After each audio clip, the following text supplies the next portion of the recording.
Arția სამშენებლო კომპანია Dexus-ის ოფისთან Dexus-თან მშენებარე ბინების მესაკუთრეები არიან შეჭრებილი ისინი კომპანიისგან მშენებარე ობიექტებზე ყადაღის მოხსნას ითხოვენ და დამატებითი ღირებულების გადასახადის დაწესებას აპროტესტებენ. რენო საკმაშვილი აშუქებს Dexus-თან მიმდინარე მოვლენებს მას ახლა პირდაპირ ეთერში ჩავთავთ რენო. Კონკრეტულად რა მოთხოვნები აქვთ აქციის მონაწილეებს? აქცია სამშენებლო კომპანია Dexus-ის ოფისთან უკვე დამთავრდა, რამდენიმე წუთის წინ დამთავრდა და აქ შეკრებილი რამდენიმე ათეული ადამიანი დაიშალა და წავიდნენ სახლებში. მათ რამდენიმე ძირითადი მოთხოვნა ჰქონდათ თვითონ კომპანიის ხელმძღვანელებთან, მათი უმთავრესი მოთხოვნა იყო დაუყოვნებლივ იმ ყადაღის გაუქმება, რომელიც მათივე განმარტებით კომპანიამ დაადო მშენებარე ბინებს, ობიექტებს და რის გამოც ისინი ვეღარ ახერხებდნენ საჯარო რეესტრში ბინების დარეგისტრირებას. ისინი ასევე აპროტესტებდნენ DGG-ს გადასახადს, რომლის მიხედვითაც მათ უკვე ბინებში გადახდილი თანხის 18% ხელახლა უნდა გადაიხადონ, რადგან იურიდიულად გადავიდეს მათ საკუთრებაში ის ბინები, რომელშიც მათ უკვე თანხა აქვთ გადახდილი და ამის პარალელურად ისინი მოითხოვენ Dexus-ის ხელმძღვანელების დასჯას. ეს არის დაზარალებულ მენაშენთა ასოციაცია, რომელიც პროტესტს გამოთქვავს Dexus-ის წინააღმდეგ. Dexus-ი, რომელიც მართვაში შემოვიდა Centpoint ჯგუფთან 2010 წლიდან, მისი საქმიანობა დაექვემდებაროს შემოწმებას. ანუ მისი საქმიანობით დაინტერესებს მთავარი პროკურატურა. Dexus-მა ძალიან დიდი თანხები და ქონება წაიღო, რომელიც ეკუთვნოდა დაზარალებულებს. ეს არის ათეულობით მილიონი დოლარის ერთობლივად ღირებულების ქონება და ფულადი სახსრება. Dexus-ი არის ორგანიზაცია, რომელიც შემოვიდა 100 ლარიანი საწესდებო კაპიტალით და მისი მტკიცება იმასთან დაკავშირებით, რომ ის შემოვიდა რეაბილიტაციისთვის, ეს არის მტკნარი სიცრუე.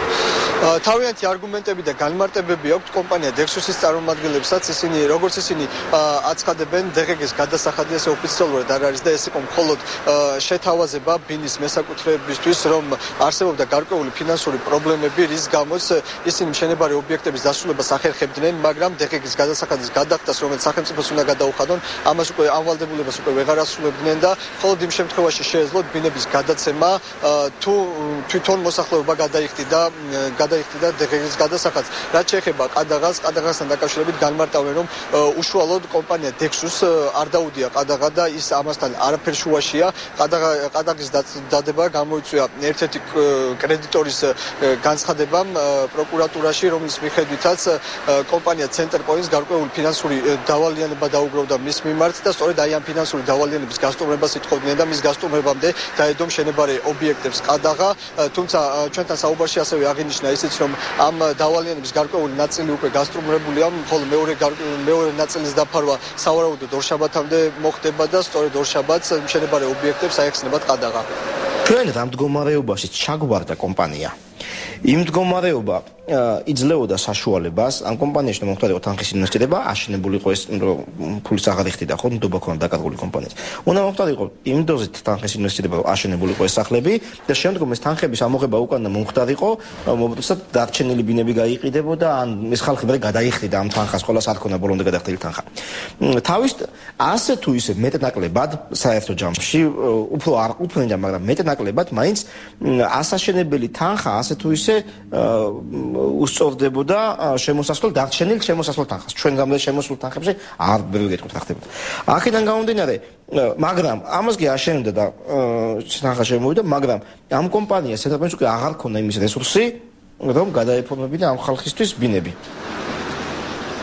კომპანია Dexus-ი 2010 წელს შემოვიდა ამ ობიექტებზე კომპანია სამშენებლო კომპანია Centpoint-ის თხოვნით, რათა და მათ აიღეს ვალდებულება, რომ დაასრულებდნენ ამ ობიექტების მშენებლობას, თუმცა და მათ უნდა განხორციელებდნენ 3 წლის განმავლობაში ეს ყველაფერი, თუმცა 2 წელიწად ნახევარში მოხდა კონტრაქტის ცალმხრივად გაწყვეტა, კერძოდ კომპანია Centpoint-მა გაწყვეტა და Dexus-ი დღეს ვერ დაგვისახელს მიზეზი თუ რატომ მოხდა ასე. მათ ამის ძირითადი მიზეზი არ იციან, და სწორედ აი ამის შემდეგ წარმოიშვა ის პრობლემები, რის გამოც დღეს აქ დაზარალებული მოსახლეობის ნაწილი იყო მოსული.